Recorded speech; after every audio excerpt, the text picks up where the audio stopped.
अगला समूह है प्रश्नों का, वो शिवा, विपिन और मनोज, तीनों ने ही यीशु मसीह के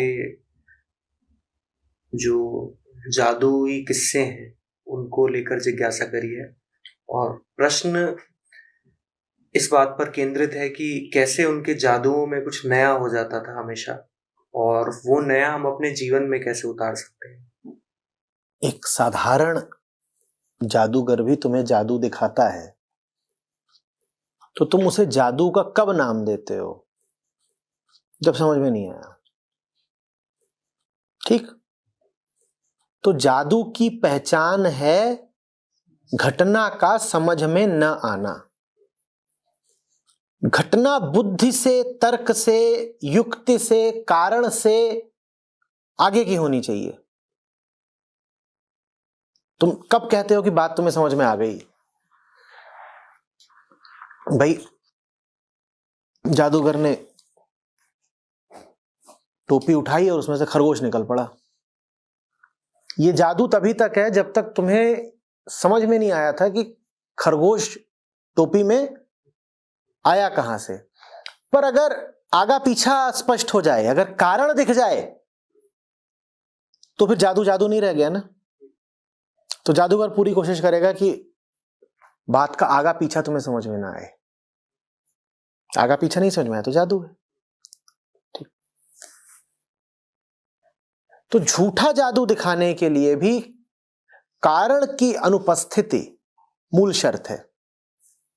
यूं ही हो गया, वजह नहीं समझ में आ रही, कैसे हो गया, कहां से हो गया, ये समझ में नहीं आ रहा, तब तुम कहते हो कि जादू है। जादूगर का जादू झूठा है क्योंकि वहां कारण उपस्थित होता है, बस कारण तुमसे छुपा दिया जाता है। कारण तो है, पर उसकी कारीगरी इसमें है कि उसने वो कारण छुपा दिया।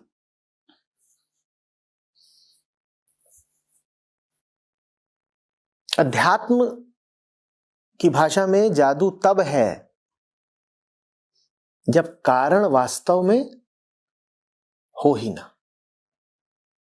जादूगर का जादू तुम्हें यह भ्रम देता है कि कारण नहीं था, यूं ही हो गया।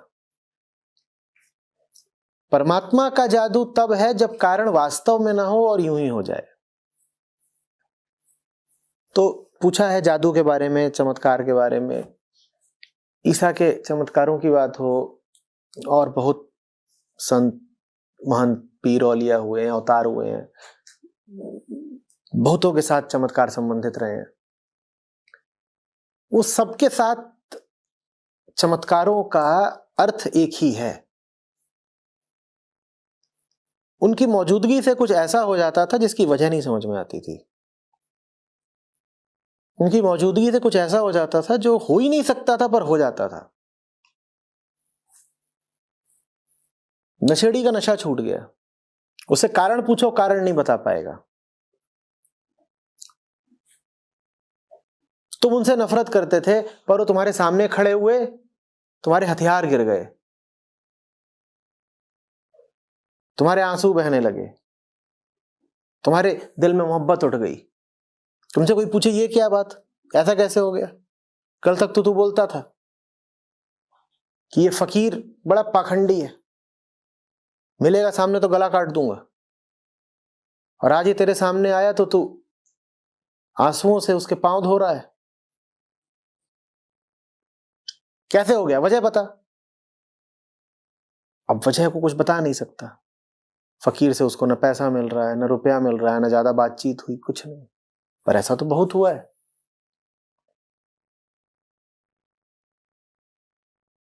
अब ये जादू है, बात बेवजह है,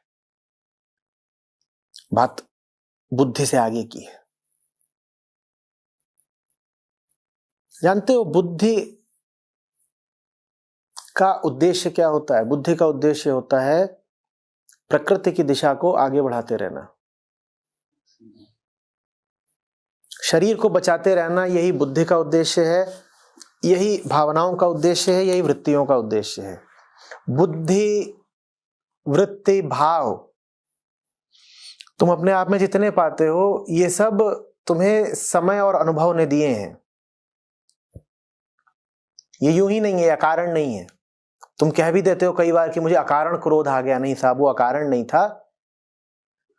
उसके पीछे लाखों साल का गणित बैठा हुआ है, बहुत गणना की गई है, सूक्ष्म गणना की गई है, और फिर तुम्हें क्रोध सिखाया गया है। इसी तरह से तुम्हारे भीतर ईर्ष्या उठ जाती है। वो ईर्ष्या भी अनायास नहीं है, अकारण नहीं है,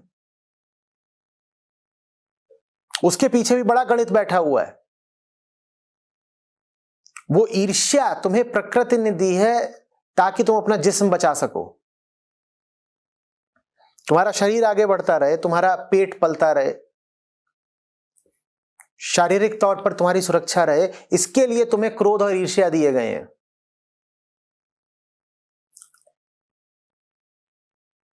इसी तरीके से वो प्रेम जिसको तुम कहते हो ना कि अचानक प्रेम हो गया, लव एट फर्स्ट साइट, समझ में नहीं आया प्रेम क्यों हो गया, नहीं, वो अचानक नहीं है। तुम्हारे भीतर प्रकृति का कंप्यूटर बैठा हुआ है जो तत्काल गणना कर लेता है कि अब प्रेम हो जाना चाहिए। वो प्रेम अकारण नहीं है, बड़ी जबरदस्त गणना हुई है, बस उस गणना का तुम्हें कुछ पता नहीं। ठीक वैसे जैसे कि मंच के जादूगर के जादू का तुम्हें कुछ पता नहीं। तुम्हें पता भले ना हो मंच के जादूगर की तरकीब का, पर तरकीब तो है ही, गणना तो है ही, अभ्यास तो है ही। इसी तरीके से प्रकृति में जो चीजें तुमको अकारण लगती हैं वो वास्तव में अकारण नहीं है। उन सबके पीछे बड़ी गूढ़ गणना है और बड़ा लंबा अभ्यास है।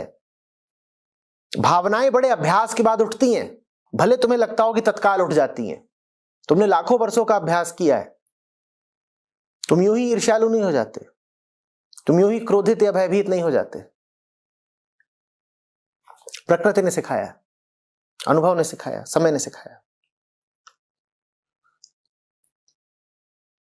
पर उस फकीर के सामने तुम्हारे जो आंसू बहे वो तुम्हें प्रकृति ने नहीं सिखाए, क्योंकि हमने कहा कि प्रकृति का तो एक ही उद्देश्य है, शरीर का संरक्षण। फकीर तुम्हारे सामने आया है, इससे तुम्हारे शरीर के रखरखाव या सुरक्षा में कोई वृद्धि नहीं हो जाने वाली। पर फिर भी तुम पिघल गए, तुम्हारे आंसू बहने लगे। ये साधारण प्राकृतिक आंसू नहीं है, ये वास्तव में अकारण है। जादू हो गया ना। कोई स्त्री दिख जाए तुमको और तुम कहो कि अरे उसको देखते ही मुझे उससे प्यार हो गया, ये अकारण प्रेम नहीं है, इसीलिए जादू नहीं है, ये अकारण नहीं है। तुम्हारी आंखों ने उसको देखा है और भीतर के कंप्यूटर ने उसके पूरे जिस्म को और उसके भाव को, उसके चेहरे को, उसकी चाल ढाल को तुरंत डेटा की तरह लिया है, भीतर गणना करी है। बहुत पुराना और बहुत त्वरित कंप्यूटर है। और फिर तुम्हें निर्णय दिया है कि इसको पकड़ लो,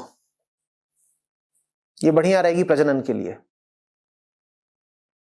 ये प्रकृति का कंप्यूटर है, कारण मानना नहीं था। पर फकीर के साथ तुम प्रजनन तो करने नहीं वाले। फकीर के साथ तुमको यश, पद, प्रतिष्ठा, रुपया, पैसा, ज्ञान, इन सब का भी कोई लाभ शायद ही हो, पर फिर भी तुम न्यौछावर हुए जाते हो उस पर। यह जादू है। संतों की उपस्थिति में ऐसे जादू होते रहे हैं। संतों की उपस्थिति में तुम्हें जो हो जाता है वो जादू है, इसके अलावा कोई जादू नहीं होता। इन सब चीजों को जादू मत मान लेना कि कोई पानी पे चल पड़ा, कोई हवा में उड़ गया। और ऐसी बातें संतों और पैगंबरों और अवतारों से भी जोड़कर बताई जाती हैं। इन बातों पर थोड़ा हंस देना, आगे बढ़ जाना। तुम कहना बड़े से बड़ा जादू ईसा मसीह खुद हैं, अब वो और क्या जादू करेंगे, उनकी हस्ती बहुत बड़ा जादू है। कैसे उनकी हस्ती जादू? प्रकृति ने तो तुम्हें यह सिखाया है कि अपनी जान बचाने के लिए दूसरी जान भी ले लो। प्रकृति को देखो और वहां यही खेल चल रहा है। क्या? अपनी बचाओ और उसके लिए तुम्हें दूसरे की हत्या करनी पड़े तो कर दो। और अगर किसी की खातिर तुम अपनी जान खतरे में भी डालो तो वो व्यक्ति हो जिससे तुम्हें मोह हो। उदाहरण के लिए, बछड़े के लिए गाय अपनी जान खतरे में डाल देती है। पर बछड़े के लिए गाय अपनी जान खतरे में क्यों डाल देती है? क्योंकि बछड़े से गाय को शारीरिक मोह है। ईसा की हस्ती जादू है। ईसा ने अपनी जान खतरे में डाल दी ऐसों के लिए जिनसे उनका कोई शारीरिक संबंध नहीं। ये बात तो प्रकृति के बिल्कुल विपरीत जाती है, ऐसा तो हो ही नहीं सकता। ये जादू हो गया ना। जो तुम्हें मार रहे हैं तुम उनके लिए प्रार्थना कर रहे हो, ये तो भाई किसने सिखाया तुमको? जिस्म तो ये सिखाता नहीं, मस्तिष्क भी ये सिखाता नहीं। मस्तिष्क तो कहता है जो तुम्हें मारे तुम पलट के मार दो उसको। यहां जो तुम्हें मार रहा है तुम उनके लिए माफी की दरखास्त कर रहे हो, परमात्मा इनको माफ कर देना, ये बेचारे कुछ जानते नहीं। ये जादू है। बाकी सब नहीं जादू है कि मुर्दे को जला दिया, रोगी का रोग दूर कर दिया, कोढ़ी का कोढ़ दूर कर दिया, ये सब बेकार की बातें। असली जादू है कि तुम्हारे भीतर मुक्ति की आकांक्षा जग जाए। प्रकृति तुम्हें मुक्ति नहीं सिखाती, प्रकृति तो कहती है आबद्ध बने रहो। बद्धता के कारण है मुक्ति अकारण। तुम जैसे जी रहे हो तुम वैसे ही जिए जाओ, तुम्हारे पास अनेक कारण है। पर जो मैं तुम्हें सिखा रहा हूं तुम वैसे जीने लगो, वो बात अकारण होगी, कोई कारण नहीं है उसका, वो जादू होगा। मैं तुम्हें बुलाऊं तुम ना आओ, तुम्हारे पास 50 कारण होंगे, पर मैं तुम्हें बुलाऊं तुम आ जाओ, उसका कोई कारण नहीं होता। वास्तविक कारण होता भी है तो यूं ही कहने सुनने के लिए। तुमसे कहा जाएगा ईमानदारी से बताना क्यों जा रहे हो, तो तुम कोई 2-4 लफ्ज बोलोगे, इधर उधर के कहोगे शांति के लिए जा रहा हूं, मुक्ति के लिए जा रहा हूं, फिर तुम्हें खुद ही दिख जाएगा कि बेकार की बात कर रहा हूं।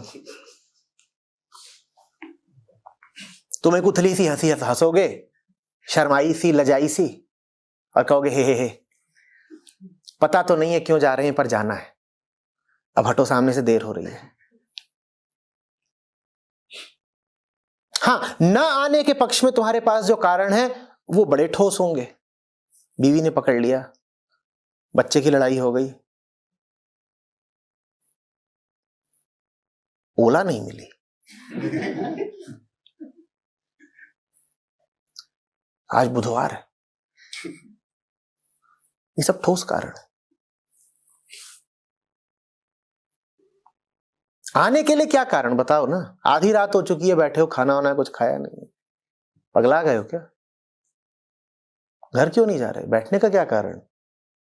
ये जादू है।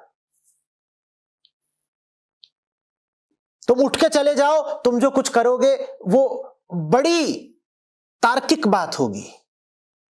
अरे गृहस्थ लोग हो, सब यहां बैठे हो, सामान्य शहरी हो, घर नहीं जाओगे तो क्या करोगे? मरोगे। किसी का पति बैठा है घर में, किसी के बच्चे हैं, और बीवियां तो अभी तो यहां बह गए हो, रॉ में समय बिताते जा रहे हो, थोड़ी देर मोबाइल देखना, उठ के चले जाओ तो तुम्हारे पास कारण ही कारण है। बैठने का क्या? कुछ नहीं। इस बेवकूफी को जादू कहते हैं। ये हो जाती है। अब से जादू ये मत मानना कि फलाने बाबा ने ऐसे ऐसे मुट्ठी की और हाथ में लड्डू आ गया कि भस्म आ गई और उफ, ये 2 टके का खेल है। ये कलाबाजी है, वो भी घटिया स्तर की। इनसे ज्यादा अच्छा जादू स्कूली बच्चे दिखाते हैं।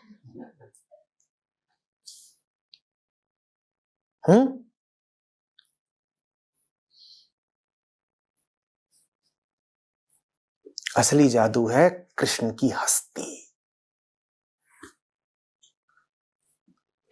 जीसस बोल रहे हैं मैं उस बाप का बेटा हूं। ये क्या बात है? तुम बोलो कि तुम महेंद्रनाथ के बेटे हो तो बात समझ में आती है। कारण है बताने का, अस्पताल के रिकॉर्ड में लिखा हुआ है। तुम्हारी मां भी यही बोल रही है। तुम्हारे डीएनए का परीक्षण करा जाए वो भी यही बोलेगा कि महेंद्रनाथ से ही आए हो, और तुम बोलो नहीं, महेंद्रनाथ नंबर 2 के हैं, नंबर 1 का वो बाप है हमारा। तो ये बात अब जादू हो गई, क्योंकि कोई तुम्हारे पास साक्ष्य नहीं है, प्रमाण नहीं है अपनी बात को सिद्ध करने का, पर बात तुम बड़े यकीन से कह रहे हो, तुम्हारी बात में सच्चाई है, ये कहां से हो गया कि कोई कहने लग जाए कि वो बाप है मेरा? ये जादू है।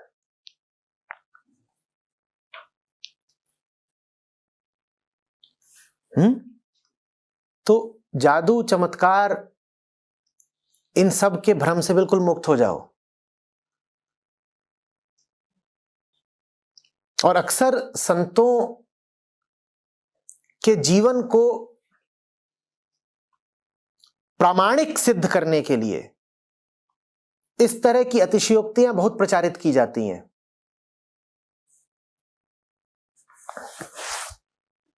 कि 500 कोस दूर किसी बुढ़िया का घर जल रहा था, तो पानी वाले बाबा ने मुंह ऊपर करके कुल्ला किया और बुढ़िया के घर की आग बुझ गई। खूब सुनोगे इस तरह की प्रचलित कथाएं। और लोग कहते हैं बस इसी से साबित होता है कि बाबा असली थे। ये सब बेकार की बात है।